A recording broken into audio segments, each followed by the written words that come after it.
ದಲ್ಲಿ ದಿನಾಂಕ 6/6/2026 ಶನಿವಾರ ನಡೆಯಲಿರುವ ಹನುಮ ಜಯಂತಿ ಒಂದು ಸಂದರ್ಭದಲ್ಲಿ ಯಾವೆಲ್ಲ ಕ್ರಮಗಳನ್ನು ಅನುಸರಿಸಬೇಕು ಮತ್ತು ಒಂದು ಜನರ ಒಂದು ಸೌಹಾರ್ದತೆ ಕಾಪಾಡಲಿಕ್ಕೆ ಒಂದು ಶಾಂತಿ ಸಭೆಯನ್ನು ಹಮ್ಮಿಕೊಂಡಿದ್ವಿ. ಈ ಒಂದು ಶಾಂತಿ ಸಭೆಯಲ್ಲಿ ಸರ್ವಧರ್ಮದ ಎಲ್ಲ ಮುಖಂಡರು ಭಾಗವಹಿಸಿದರು. ಈ ಒಂದು ಸಭೆ ಮಾಡುವ ಉದ್ದೇಶ ಏನಂತಂದರೆ, ಹಲವಾರು ವರ್ಷಗಳಿಂದ ನಂಜನಗೂಡು ಪಟ್ಟಣದಲ್ಲಿ ಹನುಮ ಜಯಂತಿ ಬಹಳ ಸೌಹಾರ್ದತೆಯಿಂದ ಶಾಂತಿಯುತವಾಗಿ ಜರುಗಿದೆ.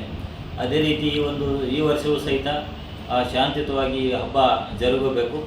ಆ ಒಂದು ಸಂದರ್ಭದಲ್ಲಿ ಏನೆಲ್ಲ ಕ್ರಮಗಳನ್ನು ಅನುಸರಿಸಬೇಕು ಮತ್ತು ಪೊಲೀಸ್ ಕಡೆಯಿಂದ ಏನೆಲ್ಲ ನಾವು ಕ್ರಮಗಳನ್ನು ಅನುಸರಿಸಬೇಕು ಅನ್ನೋ ಒಂದು ದೃಷ್ಟಿಯಿಂದ ಹಲವಾರು ವಿಷಯಗಳ ಬಗ್ಗೆ ನಾವು ಎಲ್ಲ ಮುಖಂಡರ ಜೊತೆ ಚರ್ಚಿಸಿದ್ದೀವಿ. ಅದರಲ್ಲಿ ಮುಖ್ಯವಾಗಿ ಈ ಒಂದು ಪ್ರೊಸೆಷನ್ ಸಂದರ್ಭದಲ್ಲಿ ಏನೆಲ್ಲ ಕ್ರಮಗಳನ್ನು ಕೈಗೊಳ್ಳಬೇಕು ಮತ್ತು ಎಷ್ಟು ಜನ ಸೇರ್ತಾರೆ ಎಂಬುವ ಒಂದು ಮಾಹಿತಿಯನ್ನು ಪಡೆದು ಅದಕ್ಕೆ ತಕ್ಕಂತೆ ನಮ್ಮ ಪೊಲೀಸ್ ಬಂದೋಬಸ್ತ್ ವ್ಯವಸ್ಥೆಯನ್ನು ಸಹಿತ ನಾವು ಮಾಡ್ತಾಯಿದ್ದೀವಿ. ಈ ಒಂದು ಬಂದೋಬಸ್ತ್ ಸಂದರ್ಭದಲ್ಲಿ ನಾವು ಈಗಾಗಲೇ ಹಲವಾರು ಸೂಕ್ಷ್ಮ ಸ್ಥಳಗಳನ್ನು ಗುರುತಿಸಿ ಅಲ್ಲಿ ಸುಮಾರು 100ದಷ್ಟು CC ಕ್ಯಾಮ್ರಾಗಳನ್ನು ನಾವು ಅಳವಡಿಸ್ತಾ ಇದ್ದೀವಿ. ಮತ್ತು ಏನು ಗುರುವಾರ, ಶುಕ್ರವಾರ, ಶನಿವಾರ 3 ದಿನಗಳು ಬ್ಯಾನರ್ ಬಂಟಿಂಗ್ಸ್ ಎಲ್ಲ ಹಾಕಿರ್ತಾರೆ. ಆ ಒಂದು ಸಂದರ್ಭದಲ್ಲಿ ಯಾವುದೇ ಅಹಿತಕರ ಘಟನೆ ನಡೆದ ರೀತಿಯಲ್ಲಿ ನಾವು ಸೂಕ್ತ ಗಸ್ತು ವ್ಯವಸ್ಥೆಯನ್ನು ಸಹಿತ ರಾತ್ರಿ ಹಗಲು ಮಾಡಿದ್ದೀವಿ. ಸಾಮಾಜಿಕ ಜಾಲತಾಣಗಳ ಮೇಲೆ ನಾವು ಈಗಾಗಲೇ ಗಮನ ಹರಿಸಿದ್ವಿ. ಯಾರಾದರೂ ಕಿಡಿಗೇಡಿಗಳು ಸಾಮಾಜಿಕ ಜಾಲತಾಣಗಳ ಮುಖಾಂತರ ಸುಳ್ಳು ಸುದ್ದಿಗಳನ್ನು ಅಥವಾ ತಪ್ಪು ಮಾಹಿತಿಯನ್ನು ಅಥವಾ ಇನ್ನೊಂದು ಕೋಮಿನವರಿಗೆ ಭಾವನೆಗೆ ಧಕ್ಕೆ ತರುವ ರೀತಿಯಲ್ಲಿ ಏನಾದರೂ ಪೋಸ್ಟ್ಗಳನ್ನು ಮಾಡಿದರೆ ಅಂಥವ್ರ ಮೇಲೆ ಸಹಿತ ನಾವು ಸೂಕ್ತ ನಿಗಾ ವಹಿಸಿದ್ದೀವಿ. ಒಟ್ಟಾರೆಯಾಗಿ ಈ ಒಂದು ಬಂದೋಬಸ್ತು ಸುಗಮವಾಗಿ ಆಗಬೇಕು, ಯಾವುದೇ ರೀತಿಯ ಅಹಿತಕರ ಘಟನೆ ನಡೆಯಬಾರದು ಅಂತೇಳಿ ಎಲ್ಲ ಕ್ರಮಗಳನ್ನು ನಮ್ಮ ಪೊಲೀಸ್ ಇಲಾಖೆಯಿಂದ ತೆಗೆದುಕೊಂಡಿದ್ದೀವಿ. Thank you. ಹನುಮಾನ್ ಜಯಂತಿಯ ಶುಭಾಶಯ ಸರ್ಕಾರಕ್ಕೆ ಮತ್ತು ನನ್ನ ಇದು ಹೇಳ್ತಾ, ಈಗ ಮಾನವ ಜನ್ಮ BR ಅಂಬೇಡ್ಕರ್ ಬರೆದಿರ್ತಕ್ಕಂಥ ಒಂದು ಸಂವಿಧಾನ ಇದೆ. ಇವೆರಡನ್ನೂ ಟ್ಯಾಲಿ ಮಾಡ್ಕೊಂಡು ಇವೆರಡನ್ನೂ ಜೊತೆ ಹಾಕ್ಕೊಂಡೇ ನಾವು ಎಲ್ಲ ಕಾರ್ಯಕ್ರಮ ಮಾಡಬೇಕು. ಯಾವುದೇ ಜಾತಿ ಭೇದ ಇಲ್ಲ, ಮಾನವ ಜನ್ಮ.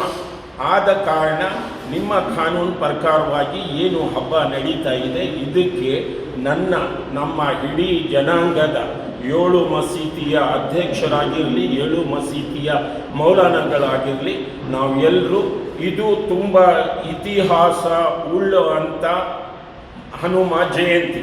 ಈ ಹನುಮ ಜಯಂತಿ ಸೀತಮ್ಮನಿಗೆ ಕರ್ಕೊಂಡು ಬನ್ನಿ ಅಂದಾಗ ಅವ್ರನ್ನ ಕೈ ಹಿಡಿದು ಕರಿಬಾರ್ದು ಅಥವಾ ಹಾಗೇ ಕರಿಬಾರ್ದು ಅಂತ ಭಕ್ತಿಪೂರ್ವವಾಗಿ ಅದರ ಬೆಟ್ಟನೇ ಎತ್ಕೊಂಡು ಬಂದಿರ್ತಕ್ಕಂಥ ನಮ್ಮ ಹನುಮಂತ ಜಯಂತಿಯ ಇತಿಹಾಸ ಇದು ತುಂಬ ಇತಿಹಾಸ ಉಳ್ಳುವಂಥ ಹನುಮ ಜಯಂತಿ ಆಗಿರೋದ್ರಿಂದ ನಾವು ಇಡೀ ಜನ ಅವ್ರ ಜೊತೆಗಿದ್ದೀವಿ. ಆರಾಮಾಗಿ ಸಂತೋಷವಾಗಿ ಇನ್ನೊಂದು ಅನ್ನದವರಿಗೆ ಮನಸ್ಸು ನೋವು ಆಗದೆ ಇದ್ದ ರೀತಿಯಲ್ಲಿ ಸಂತೋಷವಾಗಿ ಮಾಡಲಿ. ಇಷ್ಟು ಹೇಳಿ ನನ್ನ ಮಾತು ಮುಗಿಸ್ತೀನಿ. ಜೈ. ನಮ್ಮಲ್ಲಿ ಮುಖ್ಯವಾಗಿ ಕಲಾ ತಂಡಗಳಿಗೆ ಪ್ರಾಧಾನ್ಯತೆಯನ್ನು ಕೊಡ್ತಿದ್ದೀವಿ. ಈ ಸರಿ ಇರೋದ್ರಿಂದ DSP ಸಾಹೇಬರು, SP ಸಾಹೇಬರು ನಮ್ಮ ಹೇಗಿರುತ್ತೆ ಉತ್ಸವ ಅನ್ನೋದು ನಾವು ಎಕ್ಸ್ಪ್ಲೈನ್ ಮಾಡಬೇಕಾಗಿದೆ. ಇನ್ನು ಉಳಿದಂತೆ ಆನಂದ್ ಸರ್ಗೆ, ರವಿ ಸರ್ಗೆ ಇಬ್ಬರಿಗೂ ಗೊತ್ತಿದೆ ವಿಚಾರ. ಹೇಗೆ 21 ಥರದ ಕಲಾ ತಂಡಗಳು ಈ ಉತ್ಸವದಲ್ಲಿ ಇರ್ತವೆ. ಚಂಡೆಯಿಂದ ಹಿಡಿದು ನಂದಿ ಕಂಪನಿಯಿಂದ ಹಿಡಿದು ಕೇರಳದ ದೈವವೇಷಂ ಒಂದು ಕಲಾ ತಂಡ ಇರುತ್ತೆ. ಅಲ್ಲಿವರೆಗೂ ಒಂದು 21 ಥರದ ಕಲಾ ತಂಡಗಳು. ಇದನ್ನು ನಾವು ಅದಕ್ಕೆ ಆದಂತೆ ಸಪ್ರೇಟಾಗಿ ನಾವು ಅದನ್ನು ನಿರ್ವಹಣೆಗೆ ನಾವು ತಂಡಗಳನ್ನು ಸಹಿತ ರೂಪಿಸ್ಕೊಂಡಿದ್ದೀವಿ. ಹಿಂದಿನಂತೆ ಹೇಗೆ ಮಾಡ್ಕೊಂಡು ಬರ್ತಾಯಿದ್ವು ಅದೇ ರೀತಿಯಾಗಿ 2 ರಸ್ತೆಗಳಲ್ಲಿ ಉತ್ಸವ ಹೋಗುತ್ತೆ. ಉತ್ಸವಕ್ಕೆ ನಾವು ಬುಧವಾರ ಎಂದಿನಂತೆ ಪ್ರತಿ ವರ್ಷದಂತೆ ಬುಧವಾರ ರಾತ್ರಿ ಬಂಟಿಂಗ್ಸ್ ಕಟ್ಕೊಳ್ತೀವಿ. ಅದಾದ ಮುಗಿದ ನಂತರ ಮಾರನೆಗೆ ಅದನ್ನು ನಾವು ತೆರವುಗೊಳಿಸುವಂಥದ್ದು ಕೂಡ ನಾವು ಮಾಡ್ತೀವಿ. ಉತ್ಸವದ ತಯಾರಿಯಲ್ಲಿ ನಾವು 2 ಗಂಟೆಗೆ ಉತ್ಸವವನ್ನು ಆರಂಭ ಮಾಡ್ತೀವಿ. ಆ್ಯಕ್ಚುಲಿ ನಾವು ಅಕ್ಯುರೇಟಾಗಿ 2 ಗಂಟೆಗೆ ಶುರು ಮಾಡಬೇಕು ಅನ್ನೋಂಥ ದೃಷ್ಟಿಯಿಂದ ಮೊದಲು 4 ಗಂಟೆ 5 ಗಂಟೆಗೆಲ್ಲ ಆಗ್ತಿತ್ತು ಶುರು. ನಾವು ಆರಂಭ ಮಾಡಬೇಕು ಅಂತೇಳಿ ಎಲ್ಲ ಇದು ನೋಡಿ ಬೇಡ ಸರ್. ಇನ್ನೊಂದೇನಿಲ್ಲ, ಮುಂದೆ ನಮಗೆ ಗೊತ್ತಿರೋರು ಇಲ್ಲಿ ಇರೋರು ಆನಂದ್ ಸರ್ ಇರೋ ಎಲ್ಲರೂ ಅವ್ರನ್ನ ಆಗ್ತೀವಿ ಸರ್. ಈಗ ಗೊತ್ತಿಲ್ಲದೆ ಇರೋರು ಎಲ್ಲಿ ಹೇಗೆ ಇಂಪ್ಲಿಮೆಂಟ್ ಮಾಡಬೇಕು ಅಂತ ಗೊತ್ತಾಗಲ್ಲ ಅವ್ರಿಗೆ. ಸುಮ್ಮನೆ ಇದಾಯ್ತೆ ನಮ್ಗೆ ಗೊತ್ತಿರೋ ಅಂಥವ್ರು ಇಲ್ಲಿಗೆ ಸಂಬಂಧಪಟ್ಟ ಅಂಥವ್ರನ್ನ ಆಗ್ತೀವಿ ಸರ್. ಮುಂದೆ ಬೇರೆ ಕಡೆ ಎಲ್ಲ ಕರೆಸ್ಬೇಕಲ್ಲ, ನೀವು ಅವ್ರಿಗೆ ಸ್ವಲ್ಪ ಬರ್ತಾರೆ. ನಾವೆಲ್ಲ ಇರ್ತೀವಿ. ನಾವು ಹೊರಗಡೆ ಬಂದಿರೋ ನಾವೆಲ್ಲ ಅಂತ ಗೊತ್ತಿರಲ್ಲ. ಅವರು ಸ್ವಲ್ಪ ಇದಾಗಿದ್ದಾಗ ಸ್ವಲ್ಪ ಸಣ್ಣ ಪುಟ್ಟ ಇದಾಗಿತ್ತು. ಅದಕ್ಕೆ ನಮ್ಗೆ ಗೊತ್ತಿರೋರು ಆದರೆ ಮುಂದಿನ ಉದ್ದೇಶವನ್ನು ಅವರಿಗೆ ಬೇಗ ತಳ್ಳಿ ಅಥವಾ ಬೇರೆ ಏನಾದ್ರು ಹೇಳೋದಂತ ಹೇಳ್ಬೋದು. ಚಂದ್ರಶೇಖರ್ ಬಿಟ್ಟಿದ್ದು ಏನಾದ್ರು